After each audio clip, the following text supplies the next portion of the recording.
I have a lot of cool things to show you tonight, especially 3 new features that were added to the desktop version of Power BI back in September and October 2017. I'm just gonna quickly present myself before we dive into the session. So my name is Tristan. I am a Power BI consultant at Azeo, a Microsoft partner in France. So we use Microsoft technologies to solve business problems, I would say. So I'm really focused on Power BI activities such as consulting, training, and so on. I co-founded the Paris Power BI user group, which is called Club Power BI, in February 2017. So we basically organize monthly meetups in Paris about any topics related to Power BI. So Power Query, DAX, data visualization, apps, and flow, which will both be the topics of our next meetup next week. So we have something like 600 members, more or less. So we're quite happy to see the French community growing that fast. And yeah, so whenever you come to Paris, just feel free to join us. We also have a YouTube channel, so you can follow us from other countries. But unfortunately, as you may know, French people are not that good in English. So most of our content, by the way, all of our content is in English. But if you speak French, then it will be good for you to have such a good content. Equally, feel free to follow me on Twitter. I'm quite active on the social networks. I share a lot of things around, obviously, Power BI, but also data visualization, Microsoft technologies, and so on. So I will be more than happy to have a chat with you on Twitter. The 3 things I want to show you tonight are a Drillthrough, which was added in September 2017, Explain the Increase, again, September 2017, and the very famous Bookmarks. So to showcase these 3 features, I'm gonna use some Power BI dashboards I built myself a few months ago, actually a year ago, about topics that I really like, which are soccer and politics. So I will showcase the drill through and explain the increase on my Power BI dashboard on the football player Lionel Messi. So here you have it on the screen. So this is basically a dashboard I built on Lionel Messi last year. So I have a few pages. The first one is like the cover page. The second one is kind of a global page where you can have like very high level statistics about the player. For example, the number of goals, games, assists that you can slice by competitions, results, and also year, like football year and so on. Okay. And what I really want to do is to go into the detailed page, which is basically this one. So it gives me a little bit more information, about the statistics, such as how does he score, when during the game, what was the status of the game when, so on. So what I really want to do is to go from the very high level statistics to the more granular data. And to do so, Microsoft introduced the drill through features in September 2017. So for example, you can use this graph where you can see the goals per competition to drill through the detailed page. Okay, so I will probably use this one on the Champions League. I want to really go on the detailed page and really focus on the Champions League. So here I'm going to detailed, and you can see, well, I should have made sure this is a bit more larger. Yeah. So here you can see the detailed statistics of Lionel Messi only on the Champions League competition, right? So, and I could reach this page thanks to this drill through feature. So how does this work? I mean, internally, there is this new segment here called drill through filter. So I'm using a field which comes from my data model, obviously, from the competition table. And I'm using this same field here as the axis of my global page. And this really allows me to navigate through the pages and really adjust the grain of my analysis. So yeah, that was the first thing I wanted to show you. I think it really motivates people to build Power BI reports like a funnel, you know? So you go from the very high level facts, and then you can adjust your analysis, drill through, and then drill down to the more detailed statistics. So that's it for the drill through. The second thing I wanted to introduce you is probably something you have already used. It's called explain the increase or the decrease. So let me show you that. I'm going to create a brand new page where I will actually see the goals scored by Lionel Messi by year. So I'm going to select the relevant fields. Okay, so these are the goals scored by Lionel Messi year by year. And as you can see here, in 2012, so I'm only focusing on the 4 most important competitions, which are Champions League, Liga, Copa America, and World Cup. So during 2012, he scored 72 goals, which is much more than 2011, where he only scored 43 goals. So I could use all the features of Power BI to try to interpret this variance and to build some dashboards and find some insights to kind of explain this increase. But from September 2017, I can simply right-click and say, explain the increase. So before I click, I'm just going to explain to you how it works. Basically, we have a smart engine, which is going to scan your data model. Okay, so only your data model, nothing apart from your data model. It will only scan the data which is part of the data model of your PBIX.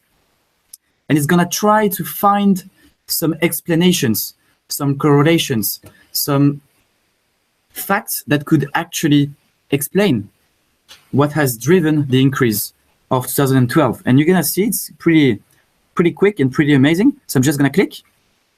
And as you can see, in a matter of not even a second, just managed to find some insights about the data.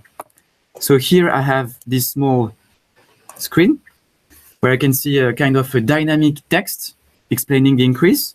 So apparently there is a 67% increase of the goals between 2011 and 2012. And now it's going to try to find the more detailed explanations. So you can find some insights. Some of them are not that relevant. So I can simply say, okay, this is not really useful. I would say this insight is not important. And it's going to basically help Microsoft adjust and improve the algorithm running behind the screen, which is basically, I guess, some kind of advanced analytics and machine learning stuff. And I can simply go and try to find some cool insights. For example, this one is actually pretty good. I can see that from 2011, and 2012, I can see that spring and winter season kind of, they truly drove the increase in terms of the number of goals. So that's pretty amazing because I didn't have to code anything. I didn't have to even write some DAX. The explain the increase feature is just scanning the model and trying to interpret the insight. So for this time, I can simply say, this is a great insight. Thank you. Kind of smart assistant. There are some pretty cool insight as well. For example, I can see from this one that apparently Messi was much more performant in Liga in 2012 rather than 2011. So pretty good as well. The last thing which is really interesting is that, okay, now I have this insight, but I would like to be able to use it in my report, right? Because here I have it on a small screen. So I can simply click on this button, okay?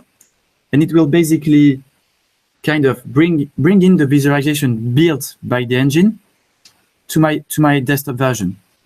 So I'm just gonna click on this. And now I have my visual, which is actually now part of my report.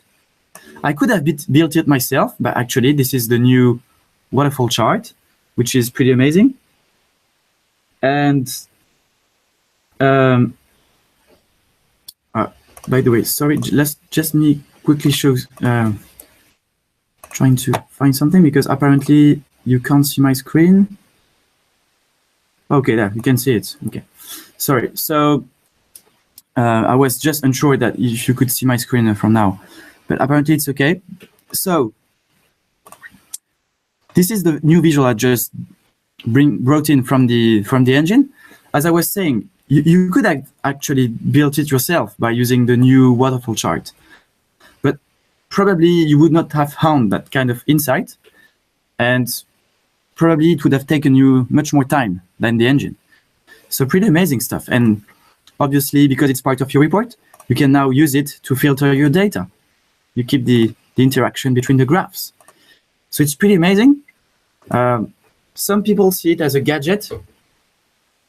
It's not that relevant in a business context, but trust me, I'm sure this will be more and more used. Obviously, it assumes that your data model is pretty clean, because as I said, the engine is scanning the data model. So if your data model is poor or not complete, then I'm pretty sure that the engine won't find some cool insights.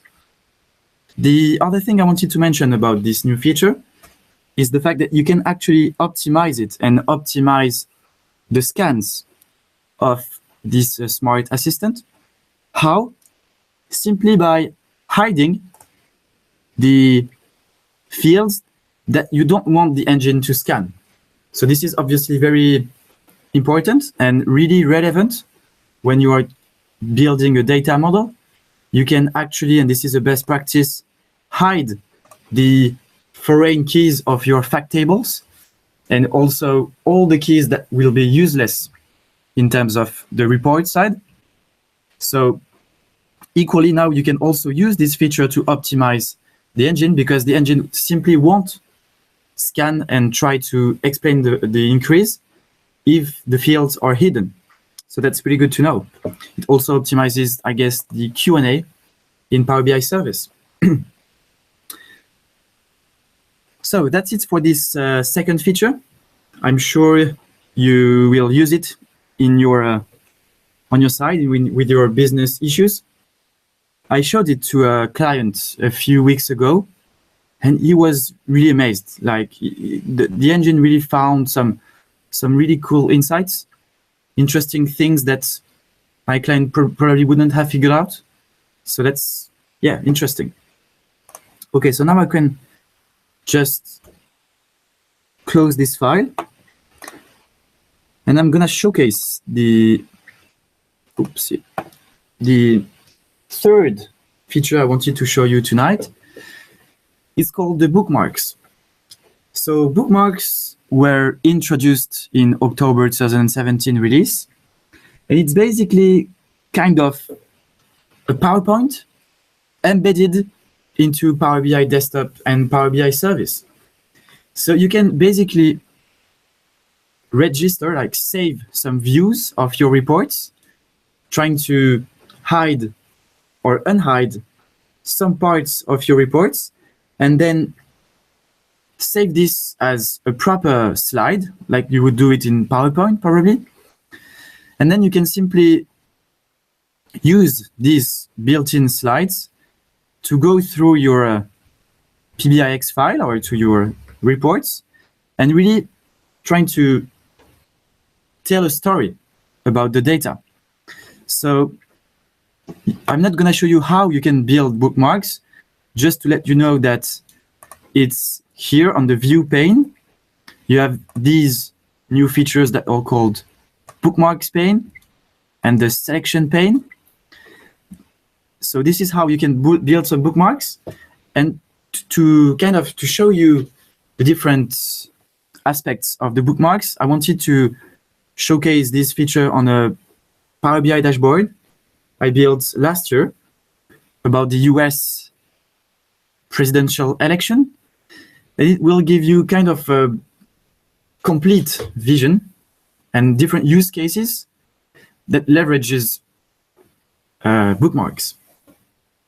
So just a quick notice about this presentation.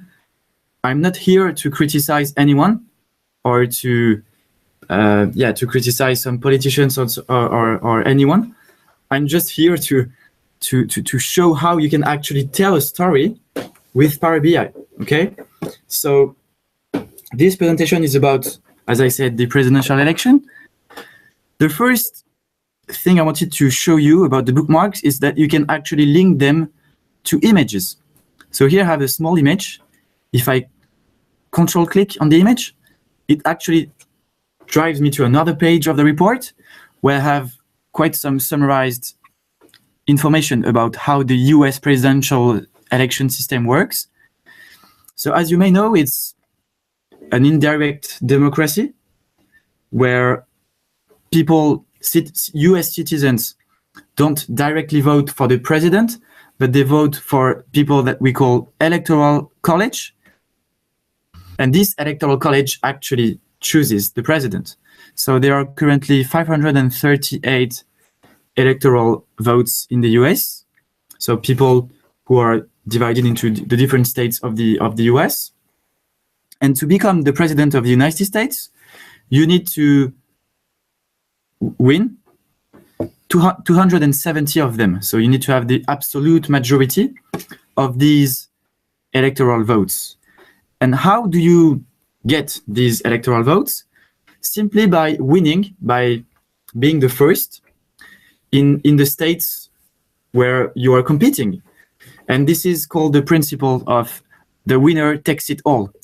It means that when a candidate wins in a given state, and when I say wins, I'm talking about the citizens' vote. So if there are more people, more US citizens voting for a candidate, then this candidate, no matter what is his margin regarding to his competitor, then this candidate will actually get all the electoral votes from the state.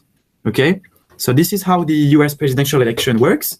And this is why sometimes you can end up with pretty weird results, because a candidate can win what we call popular votes, like actually the votes coming from the citizens, but lose the elections because of the electoral votes, right? Because there is no proportionality in how the votes are distributed. So I'm gonna showcase this today and try to explain if there is not something weird here in this system. So the third bookmark, I'm just keeping my story. I actually built a map with Power BI with the different states and the results by candidate. So in blue, it's Hillary Clinton. In red, it's Donald Trump. Okay. And as you can see here, we have the different results. I'm just gonna keep going. So here I'm using the spotlight feature to show the fact that Hillary Clinton actually won the popular votes, the citizens' votes.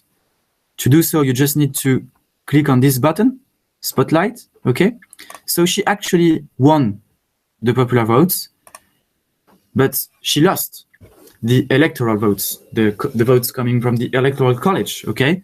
So this is the point, and you can also notice that the turnout was pretty low, like 56%, 57%. I found this pretty low. If I compare to France, for example, we had our elections in May 2017, where Emmanuel Macron was elected. And we had something like, I don't know, maybe 80% or 85% of turnout, both for first round and second round. And we have on average like 70–80% turnout for for every election. So I was quite surprised to see this figure, but apparently it was the case for the other elections in the US as well. So pretty low, but still. So I keep going. As you may know, there are 3 types of states in the US. States that are called traditionally Republican or traditionally Democrats. So these are the states that have a very stable behavior in terms of votes, in terms of political votes. No matter what is the candidate, they vote more or less always for the same party. So these are called the traditional Republican or traditional Democrat states. And there is a 3rd type of state, which are called the swing states. And these are the most important states because in a given election, they can really switch and change their behavior, change their votes. So these are much more unstable. And these usually drive the result of the election because they represent quite a big number of electoral votes. And the candidates really know that the election will take place in these swing states because they clearly influence the end result. So if we try to analyze how Trump actually won, we can see that Donald Trump actually consolidated his base because all the states that are traditionally Republican, that is to say, they have voted for the Republican Party over the last 25 years, more or less. Well, Trump won all of them, 180 electoral votes. So that's pretty good. He also won most of the electoral votes coming from the swing states. So these are the famous states that are making a real influence on the results, as I said. We noticed that there was a stronger turnout on these swing states. And then he also managed, that was quite surprising, to win some electoral votes in the parties which were used to actually voting for Democrats. So that's pretty surprising, right? So as you can see here, I could save some views, saved some filters on my report, and then actually use them as different bookmarks. So this is pretty interesting. Let's keep going. You can also use the bookmarks and some toggle here, where I'm playing with images, to switch between graphs on the same page. So for example, here, I'm using this image to change the graph within the same page of my report, right? So to do so, just gonna quickly show you this. I'm just playing with these new panes, the bookmarks and the images, the different fields that are in my selection pane, right? And by clicking on the image here, I'm simply hiding or unhiding some elements of the different bookmarks, right? And I linked each of the image, both of these are images, I linked them to the relevant bookmark, right? So this is how I build this kind of stuff. You can see some pretty cool videos online, especially on the Guy in a Cube channel and other, I would say, Power BI influencers to show you how you can build this in detail, right? So again, pretty cool stuff. The other thing I wanted to showcase is the fact that you can actually zoom, use the zoom in your bookmarks. So here I'm actually zooming on the second graph I'm using on this page. So I try to find some correlations between the poverty rate and the percentage of Hillary Clinton votes, right? So in x-axis, we have the poverty rate in the United States. In y-axis, we have the percentage of Hillary Clinton during the election. So all the states which are above the line, the blue line, sorry, are states that elected Hillary Clinton, and those who are below the line are actually states who voted for Donald Trump, okay? So as you can see here, there is a huge contrast. I tried to use the trend line here to find if there was a correlation between the poverty rate and so on. As you can see, it's a downing trend. That means that the more people are poor, the more they are voting for Donald Trump, apparently. But this trend is not really relevant because as you can see the different points here. And you can also find the classification I used on the map.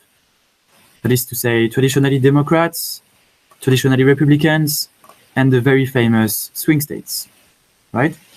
So that was just to showcase the fact that you can use the zoom in your bookmarks. Let's keep going. I have 8 other bookmarks to show you. So we have this. Now I wanted to go into more details. I really wanted to understand what happened, what drove these results.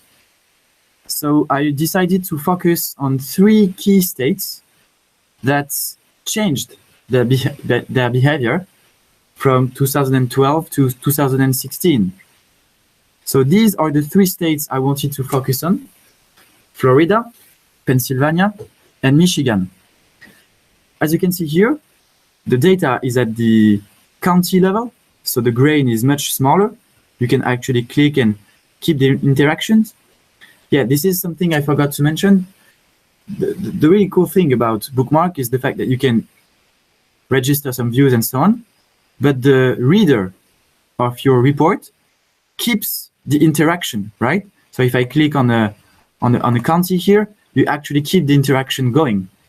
So this is why it's kind of a PowerPoint embedded into Power BI, but it's much more than that because the interaction keeps going. Okay, so as I was saying, the data is at the county level, right? So these are 3 states that voted for Obama in 2012. I learned some pretty cool stuff with Power BI, thanks to Power BI. For example, the Michigan. I was quite surprised by how it was administratively built, as you can see here. Let's keep going. So as I was saying, these states voted for Obama in 2012. But in 2016, they just switched. And they, in majority of them, I mean all of them, voted for Trump in 2016. And you clearly see the winner takes it all in action. For example, Florida, there were 9 million voters, more or less. Trump had a very short margin, only 100, more or less, citizen votes. But because of the system, he could get all the 29 electoral votes. Even worse, Michigan, there were 4.5 million voters.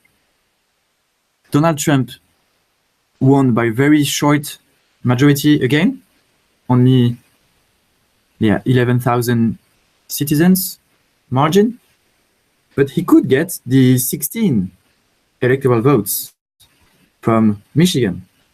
So as you can see, we can ask ourselves some questions about how this system works and how you can end up with this kind of results. Okay, so the last thing I wanted to show you, I'm gonna end the presentation with these last 2 bookmarks.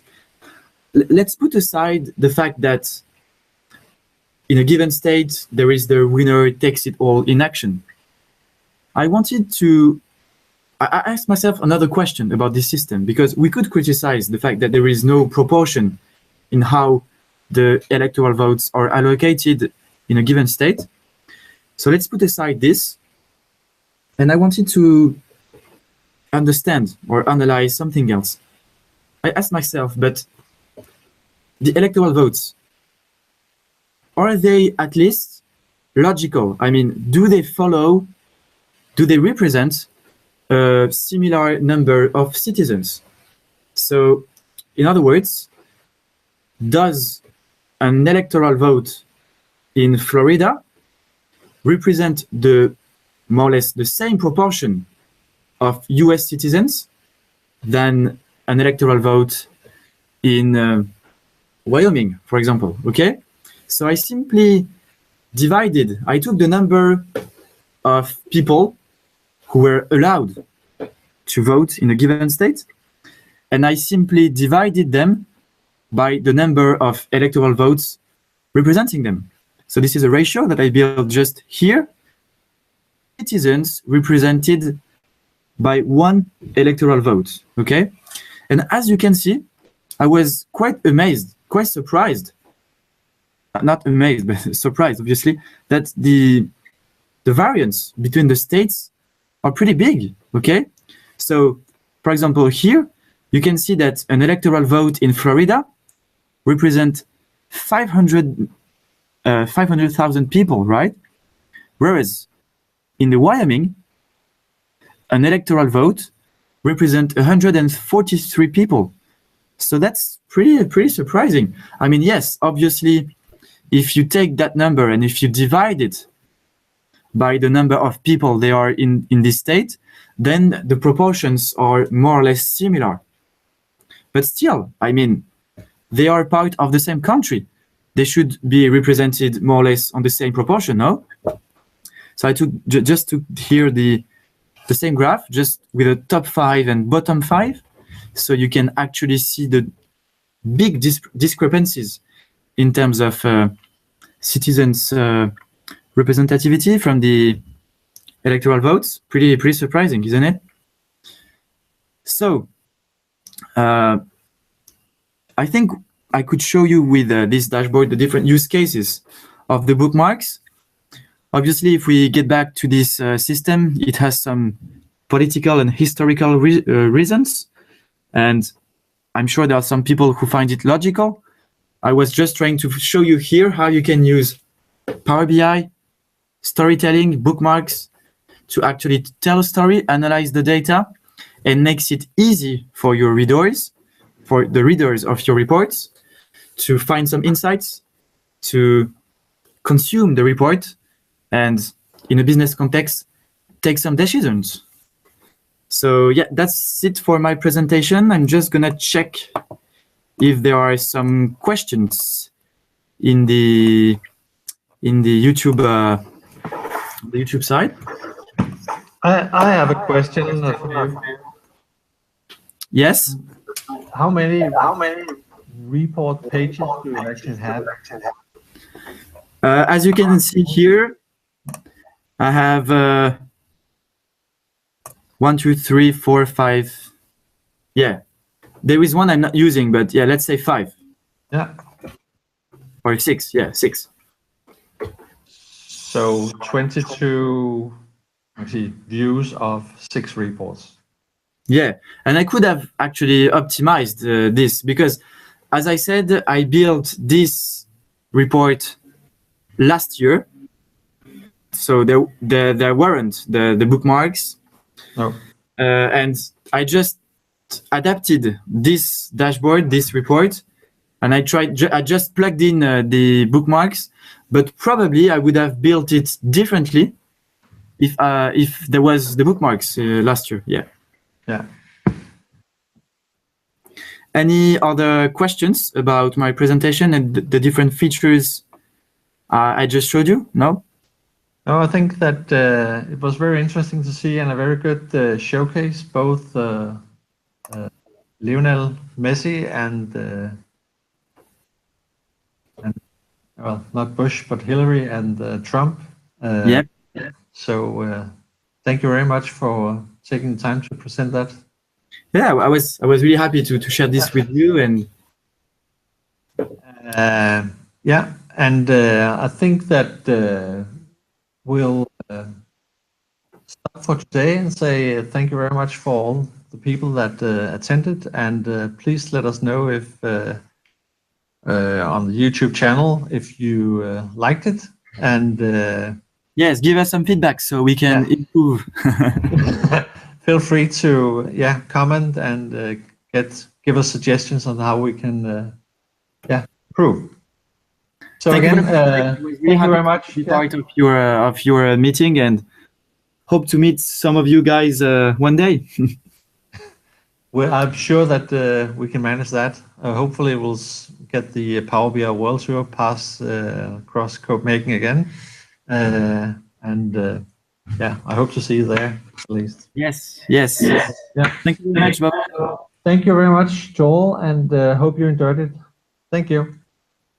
Have a nice evening.